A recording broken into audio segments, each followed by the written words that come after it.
diré al norte, da acá y al sur, no detenga, trae de lejos mis hijos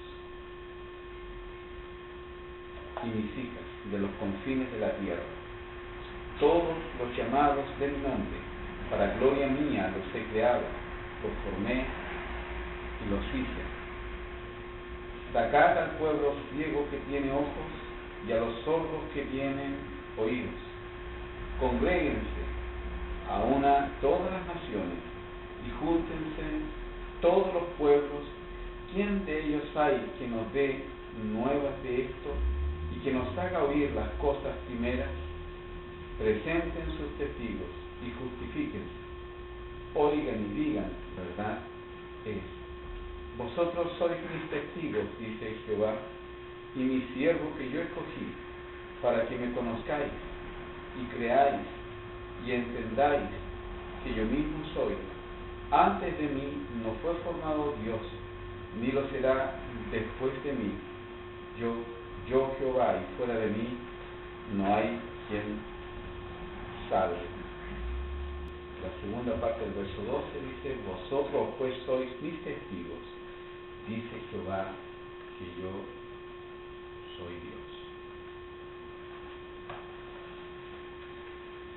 Destaca este versículo que tiene que ver con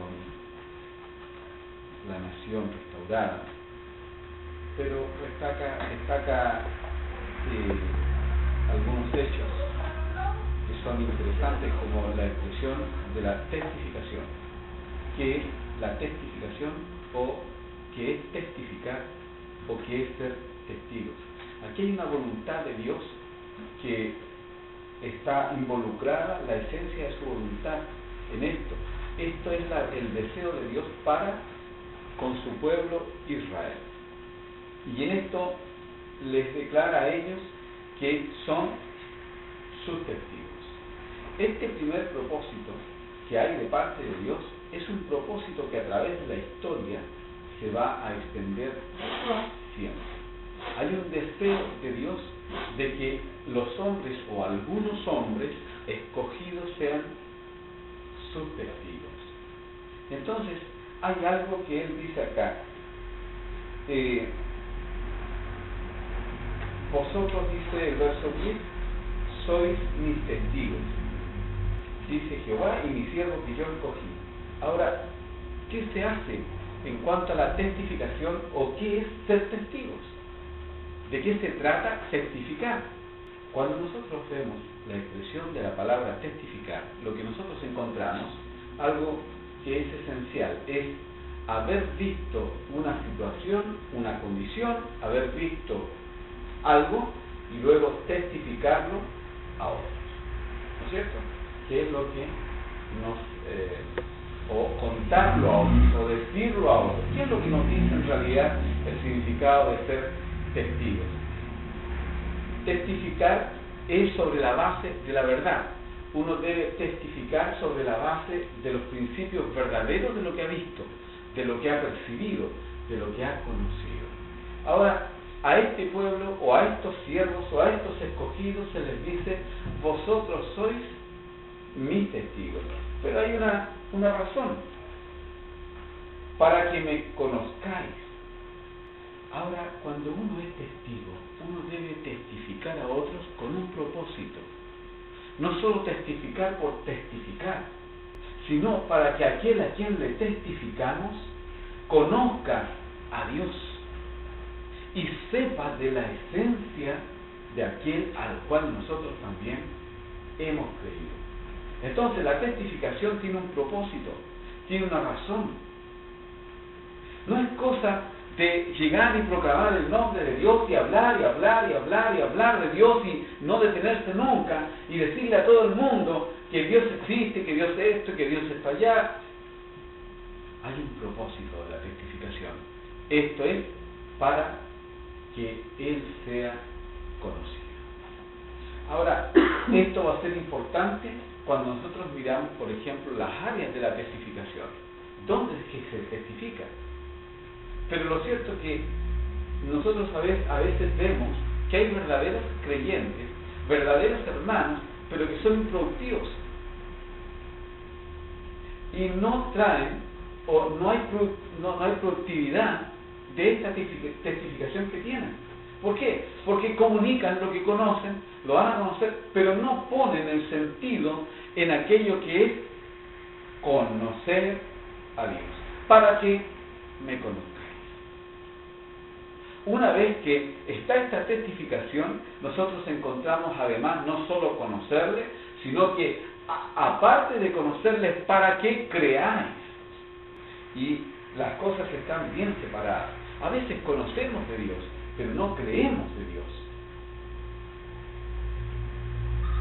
Entonces, volvemos a lo que son vidas improductivas. Gente que declara, personas que son a veces nuestros hermanos, que declaran haber conocido a Dios, pero no creen en Dios. Y esto hace que entonces el andar sea bastante limitado, bastante pobre y bastante triste a la vista de otros. La esencia de lo que nosotros analizamos de los hermanos, lo que nosotros vemos de lo que hacen los hermanos, la esencia de esto está justamente en esta diferencia. Una cosa ahora es proclamar, conocer a Dios, otra cosa es creerle a Dios. Siempre hablamos de creer en términos del Evangelio, y está bien hecho. Siempre hablamos de creer en términos de aquellos que no conocen al Señor, y está bien hecho. Pero también nosotros podemos cometer este mal de no creer, y no creer en Dios, no para salvación, sino para efectividad de nuestras vidas, vidas con poder, vidas con fuerza, vidas con ánimo, vidas con gozo. ¿Por qué? Porque hemos creído en todos los aspectos de la vida a nuestro Dios. No solo le hemos conocido. Entonces uno dice, no, si el Señor es todopoderoso, pero dudamos en todos los aspectos. El Señor es fiel y me siento solo. El Señor es mi compañía, o es mi alegría y mi gozo, y tengo tristeza. ¿Cómo es esto? Si conozco porque proclamo que Dios es esto, ¿por qué entonces yo sufro lo contrario? Es porque no creemos lo que hemos proclamado. Y es esencial creer en Dios. Muchas veces nosotros queremos testificar sin basarnos en estos elementos que son esenciales para nuestra propia vida. Testificamos, hablamos a otros, hablamos a nuestra familia y no nos escuchan. ¿Y por qué? Porque nosotros no hemos avanzado en estas cosas. Entonces tenemos conocer al Señor es una cosa, saber de la Escritura es una cosa, creerle al Señor es otra cosa, y creer las Escrituras es otra cosa, necesaria también para la efectividad y tener una vida victoriosa como hijos de Dios. Entonces, miramos que la testificación tiene elementos que son necesarios para nosotros. Luego nos dice, y entendáis. Entonces, tenemos tres cosas. Ahora, conozcáis o conocer, creer y entender. ¿Verdad? Estas tres cosas son necesarias y, como decíamos, fundamentales a la hora de ser buenos o verdaderos testigos. A veces con conocer creemos entender, pero no es así. Porque el que entiende es el que discierne la voluntad de Dios. Es el que piensa con la mente de Cristo. Y es el que siente con el corazón de Cristo. Entonces ser testigo tiene características verdaderas y valeras. No solo debe impresionarnos la postura, la posición, la parte exterior de un creyente, sino que debe impresionarnos todas estas cosas dentro de un creyente, que son fundamentales. Tenemos entonces conocer, creer, pero ahora entender. ¿Entendemos cuál es el propósito de Dios para nuestra vida? ¿Entendemos cuál es el propósito de Dios en esta reunión? ¿Entendemos el propósito de Dios en todas las reuniones? ¿Entendemos cuál es el propósito de Dios en lo que hacemos? A veces no. A veces hacemos cosas porque consideramos y creemos que Dios estará contento con lo que hacemos. Pero no hemos entendido de qué se trata. ¿Cuál es el propósito de Dios? ¿Cuál es la voluntad de Dios? ¿Cuál es el deseo de Dios? Entonces, decimos nuevamente, estos son los caracteres que fundamentan a un testigo.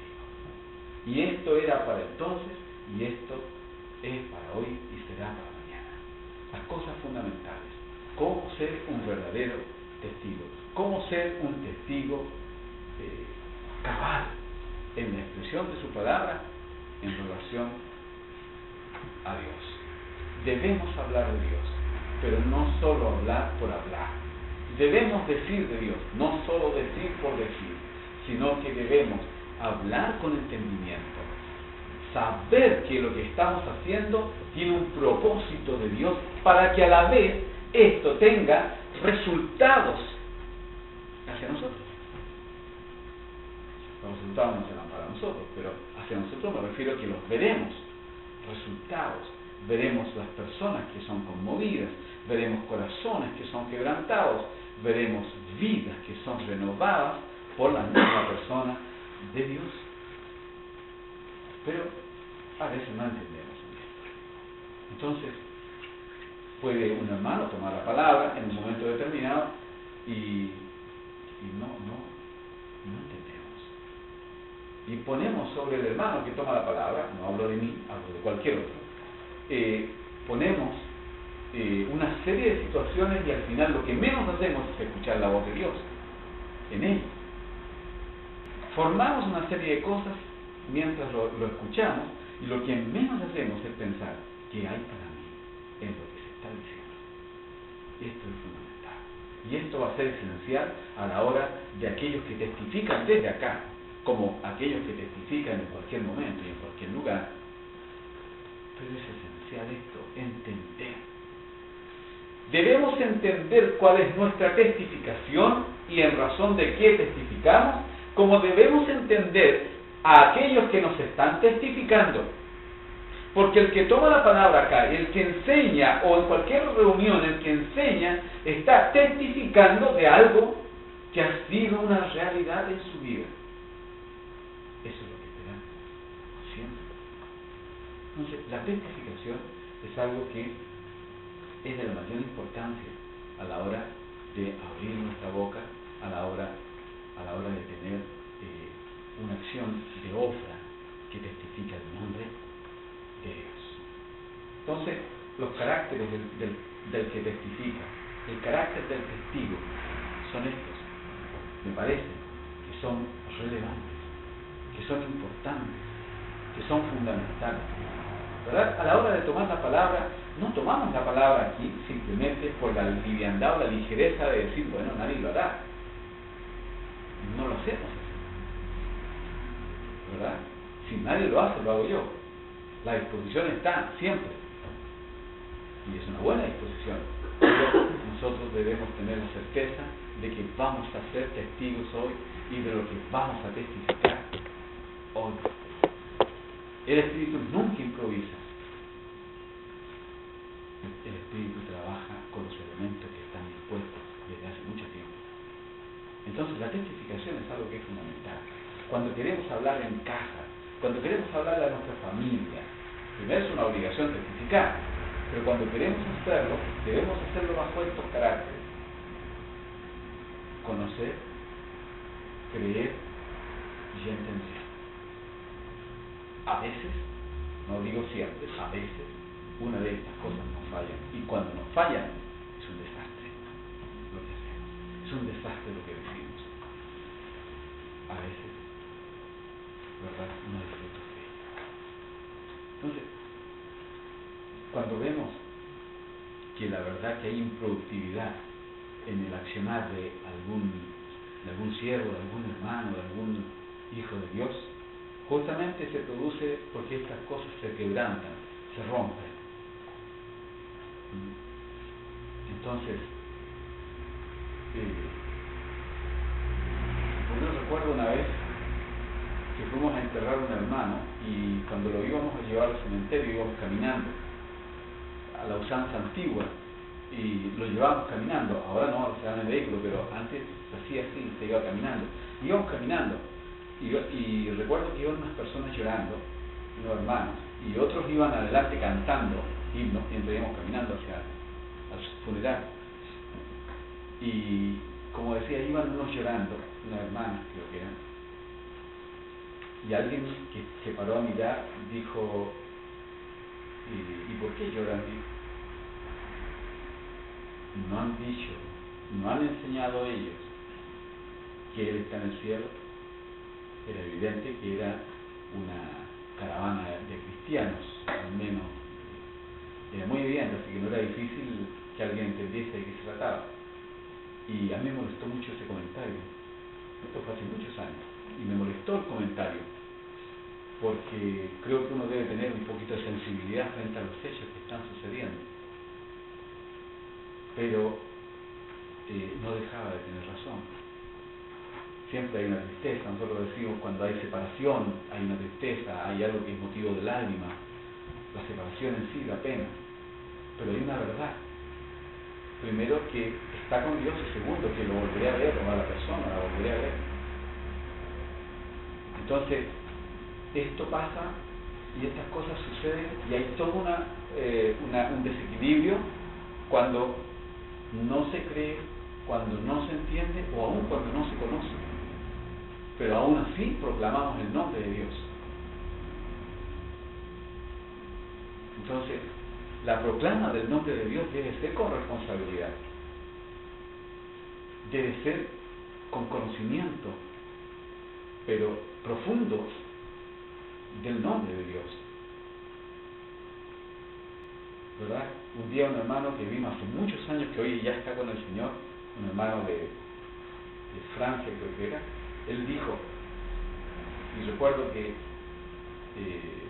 me llamó la atención porque dijo, de electricidad solo hablan los electricistas, de medicina solo los médicos, de carpintería o de mecánica solo los mecánicos, de Dios hablan todos.